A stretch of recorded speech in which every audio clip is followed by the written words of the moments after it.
uko ndabibona Mm. urukundo rw'iki gihe Mm. muri make urukundo si amafaranga ariko amafaranga n'urukundo. Reka dusubiriremo. Eh. Urukundo si amafaranga ariko amafaranga n'urukundo.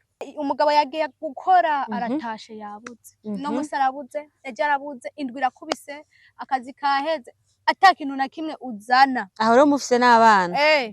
Urukundo rwa rukundo rutangura ko hapfa, gashaka ko yahora aza yiruka aje kukuyambira kubera akantu azi ko wazanye. Woshobora gukunda umuhungu akenye like adashobora no kugurira amamega? Basi kw'ico kintu biragoye. Abahungu b'iki gihe azi ko ata kintu afise burya aratinya, azi ko ata kintu afise aratinya, afise umurava wo gukora uwo mwovumiriya kuko ejo azoronka ico akora, uramyinginga bikanka, agira iki bikanka, ariko ico mbona sinzi, ntushobora kubabwira ngo batwizere ntivyokunda, ariko basi ari ubishoboye yokunda aho ayabona. Aho ayabona? Umukobwa n'ukenye yonagukura amenyo. Ha, irekere. Umuhungu wenyene akenya urazi ingene yikatako. Aba yumva yikase ko niwe muntu ugafise n'amategeko menshi. Gusumba n'umuntu atayafise. Wagiye he? Basi aba yumva buri mwanya yakwiketse ugiye kumuca kubera abavuga ati jewe ubunyene nta mahera mfise. Ariko wewe arashobora guhura n'abandi bayafise. Umwanya wose uri he?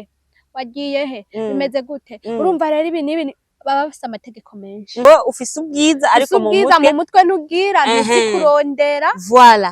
Ngo nzo kwandikira aba diaspora nzobaho tu video. Niwatanga wakera gatatu ejo bakazogupostinga agaciro kawe kose.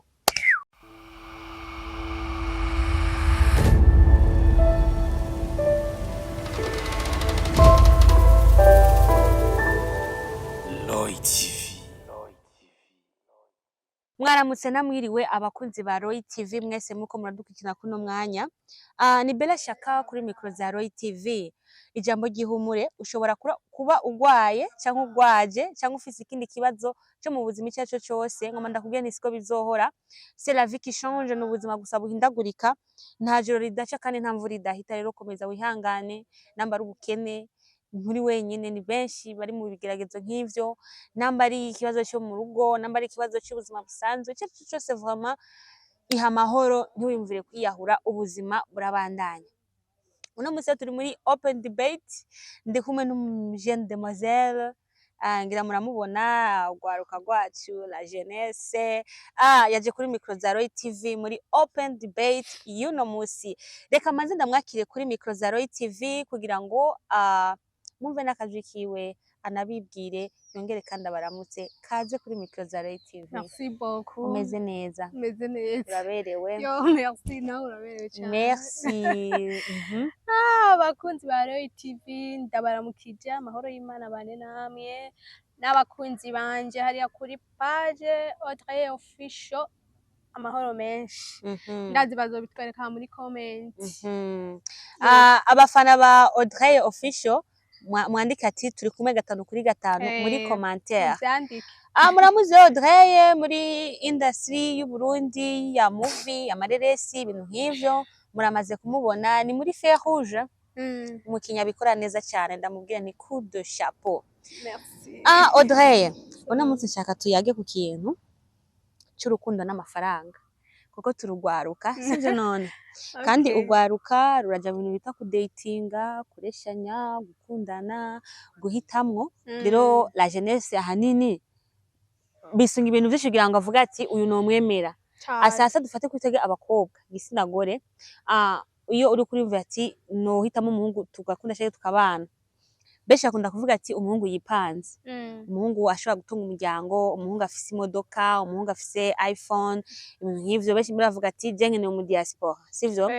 Bega Audrey, kuri wewe urukundo n'amafaranga cyangwa urukundo shaka kumva Audrey ukuntu abona urukundo rw'iki gihe surtout? Okay. Uko ndabibona urukundo rw'iki gihe muri make urukundo si amafaranga ariko amafaranga n'urukundo. Ako kamero karaga. Reka dusubiriremo. Urukundo si amafaranga ariko amafaranga n'urukundo. Dusigurire. Basi urabona urukundo impamvu atari amafaranga. Umuntu arashobora kumukunda ukamukunda n'ukuri ata kintu na kimwe afise, mugakundana mugahuza imitima, ni muri bike murose mugasangira, mugafashanya, mugakora, ugasanga n'Imana yabahezagiye mwarose. Hari ubwo muronka canke ntimuronke, mukundanye mwavuze ati n'urukundo mukavyiyumvamwo ata bindi mwegereje imitima vy'amaronko iki n'iki, mukabana bimeze neza, ibintu bikaguma bimeze neza. Ariko impamvu mvuze ati naho amafaranga n'urukundo, burya ata amafaranga ari mu rukundo, sha ivyo ndiko ndavuga ni gake bizokunda.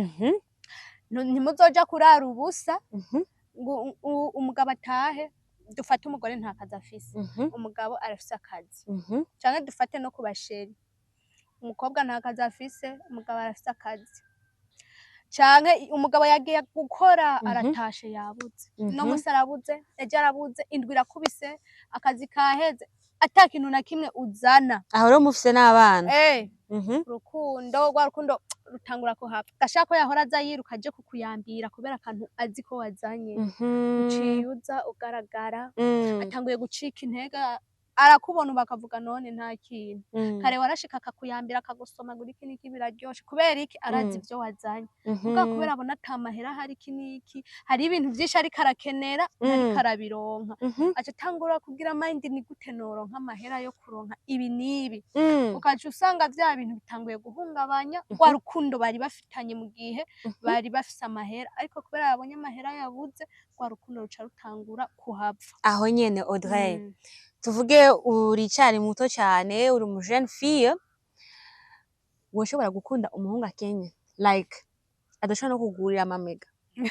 Ujye uvuga tuvuge nk'ubu urakora sivyo, uri kurubaka akazuza kawe kejo, hari utwo wisumamwo twa business twambana, ukazinduka ugiye gukora, ukabira iyasho, uno munsi ukacubura n'umuhungu atakindi kintu ashoboye kongeza mu buzima bwawe atari ndagukunda, bebe, bisu, keya gusa nyene y'amajambo, ugasanga mbere ni wewe kuri tujya ukorera uri kuramusaporinga cyangwa uri kuramwitaho, uyo muhungu wumva wo muha karibu mu buzima bwawe, ugerageje kuraba iyo uri kuraja cyangwa kumahitamo wogira ukavuga ni umugabo wakazuza kanje nipfuza, eske uyo muntu haje umusore ego ni guyawe kuri physique, kunameze, ukunavuga, ariko kuri ico kintu ca finance ni zero, uyo muhungu wo mugurira imiryango ati karibu?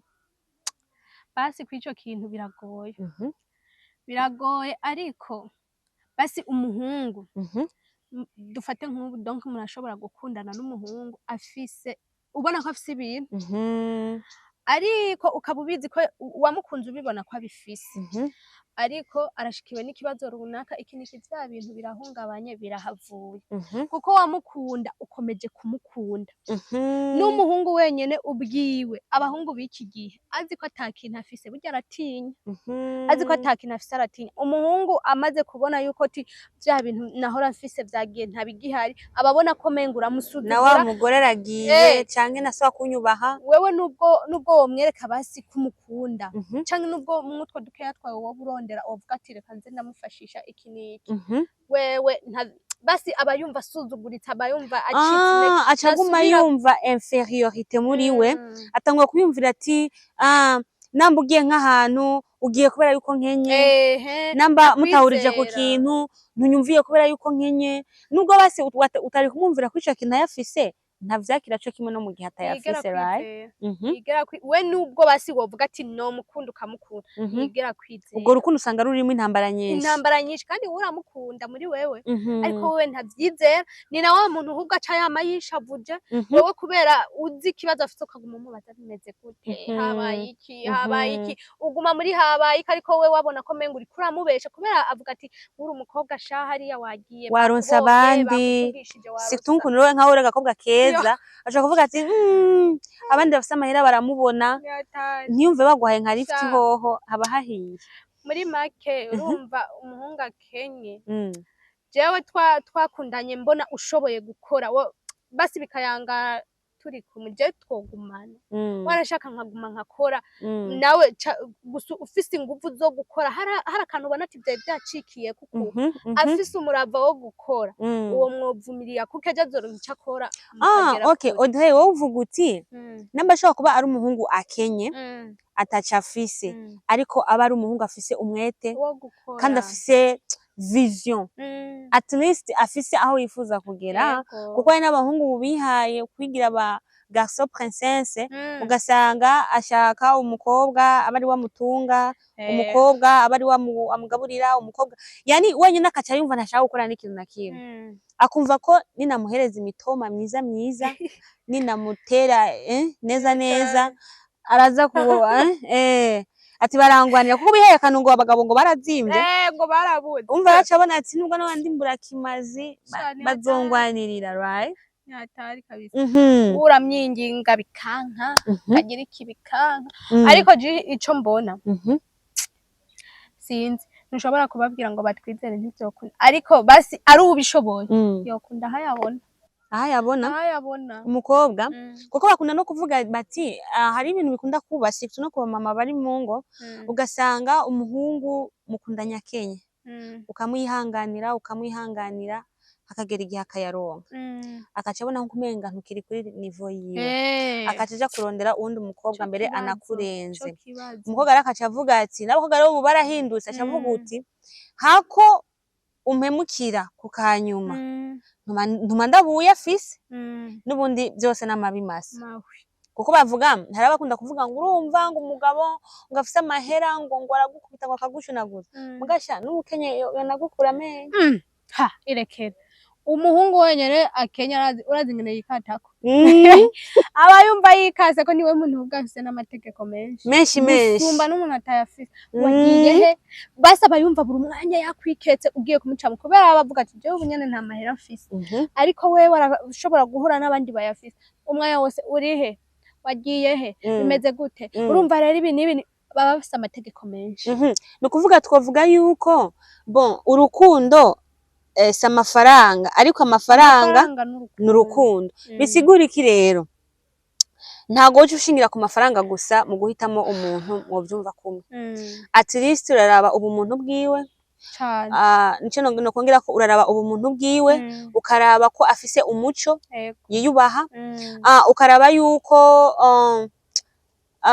afise esprit yo kuguma vyaza umusaruro nabijya aronka kuko hari n'umuntu uzosanga afise amahera ko yaronse akaca mucanga akakora n'ivyo atokoze yanajya amafaranga akamuhahamura kabisa agahinduka akabundi umuntu maka bikagucanga ati rero tubigenze gute urukundo iyo rurimwe amafaranga ruraryoha cyane ariko urukundo ntibisigura ko ari amafaranga ariko rero ikintu mbona ugwaruka nk'abajene abasore n'abakobwa bose bakwijukira gukora bigatuma vyanka wapambanya cyane kandi ukiha vision kavuga nti jewe ndifuza kugira ahantu runaka ndifuza kubaka ikintu runaka reka rero jewe ndaba umukobwa w'incabwenge dushobora kugerana aho hantu kandi n'umukobwa ntucuyera amaboko ko yandi mwiza kuko hari ikintu bihaye ngo ndi mwiza ngo nsane nayo kwiteke ngo aha rero ngo abagabo ngo bazobomana niba uri mwiza reka ndagasubiremo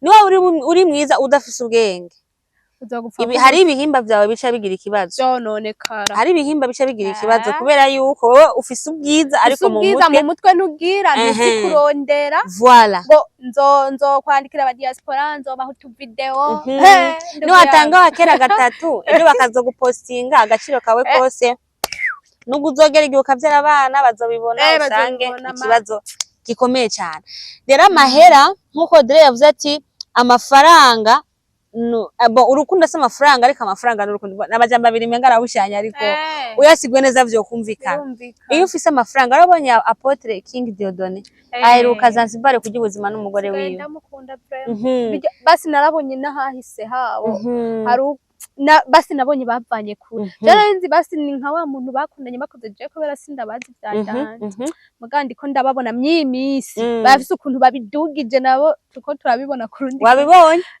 none gasha Audrey ukenye ukenye washika Zanzibar gute? Gusa urabona ko batanguye bakenye cyane, barihanganye basi rero bari bafise vision, bari bafise nukuvuga basi je ikintu maze kubona ico wifuza kuba urakibona nubwo bugikenye. Nk'akarorero namo wumva ko ati je nzoba umukire nzotunga, hari ukuntu nubwo buri muri bwa bukene nubwo ufise impuzo zibiri, hari ukuntu bumeze bawumva ukora cyane no uzoba umukire basi ubukenya mugabo ivyimviro vyawe babikomeye biba bitunze ubu uri umukire mu vyumvira. Rero bon tufata iki rero urukundo n'amafaranga, amafaranga si urukundo bimeze gute, gwaruka rukore gute none duhitemo gute? Basi muri make twese muri rusange yaba umukobwa yaba umuhungu turakwiye gukora twese, ariko nimba hariho na couple ibiri ihari umuhungu akaba nta mahera afise wewe uri umukobwa ntuce wumva yuko woca umutangwa ari kubera ngo atamahera ngo afise, mu gihe ubona ko ashoboye gukora ahubwo fadikanya nawe fadikanya nawe mukore musenge mukore nukuri Imana izobahesha imigisha mugere kure mu gihe mwakoze kandi n'urukundo rugume rumeze neza. Kandi rero biraryoshe guhasoringa n'umuntu mukadugana cyane kuko n'umugabo agutwaye byuzuye nakubaha nabi wabo ntibakuba bavuga ati wewe waje kurya ivyo utarondeye abakagumamwo ati iyo nkiba ntafise ntwari kunkunda ivyo kwe, ariko abahungu nabo barafise akantu ko kuca babona yuko bakenye umukobwa bakundana basi adasubira kubakunda aho ukuntu batavyizera kandi uri umukobwa hari uba wamukunze wumva umukunda kwera imbwa akagoma nibatekane bakunda rero kuntu bivuga menga byarakubaye hari umwana wakunze voilà merci beaucoup Audrey. Rero abafana bawe ba Ododo Fashion muri Feu Rouge abafana bawe bose n'abantu bagukurikanye n'akaye kajambo babwira muno mwanya? Kajambo no babwira muno mwanya bakomeze ku supportinga hariya kuri Audrey Official, bakore suive kugira page yanjye izamuke kuri TikTok ni Audrey, Instagram hose ni Audrey, mukomeze kududuza mudukunde tubakunde hama tubahe umunezero kandi abafana banje bose bakunzi banje nukuri muzandike muri commentaire duhuriyeyo abafana ba Audrey. Merci Audrey, turagushimiye ko watutavye kuri micro za Roy TV ugaheba akazi wari urimo mu business girl, abari mu tuntu n'utundi, abari guhasolinga muri ubuzima n'ibworoshe n'izuba ni ryinshi cyane. Reka tumushimire ko naremeye kuza n'izuba rikamuhotora mwavuga ati reka nshike kuri micro za Roy TV. Wakoze cyane Audrey, karibu kandi turakunezererewe. Nanje nabishimiye. Merci. Mu binga bwa kamera pasi pro coup de chapeau, tuzosubira ubutaha. Bella Shaka Roy TV weekend. Ciao ciao.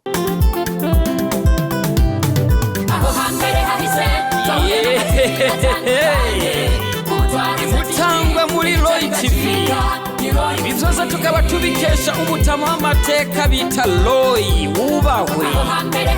Icyo utarabona uterekwa no kuramba, ibintu nyaragase duhuriye muri Roy TV.